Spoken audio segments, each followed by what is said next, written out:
వారాహి మాతను ఎలా పూజించాలి అంటే శ్రీ లక్ష్మీ సహస్రనామ స్తోత్రంలో వారాహి మాతను ధరణి ద్రవ అనే నామంతో కూడా పిలుస్తూ ఉంటారు. హయగ్రీవ స్వామి అగస్త్యులకు చెప్పిన వారాహి 12 నామాలు చాలా అత్యంత శక్తివంతమైనవన్నమాట.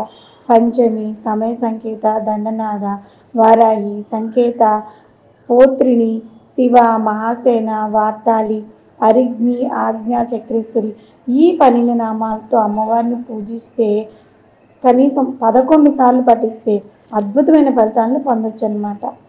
వారాహిదేవి అమ్మవారి పూజా విధానం ఏంటి అంటే, ఎన్ని పూజలు పరిహారాలు చేసినా మీ కోరిక తీరడం లేదనుకోండి, అప్పుడు 3 అక్షరాల బీజ మంత్రాన్ని అనుకుని 10 నిమిషాల్లో ఆ అమ్మాయి మీరు అనుకున్న ఆ పని తీరుతుందనమాట.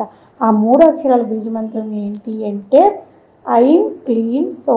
ఈ మంత్రాన్ని మీరు భక్తితో కనుక 11 సార్లు జపిస్తే తప్పకుండా సమస్యలకు పరిష్కారం దొరుకుతుంది.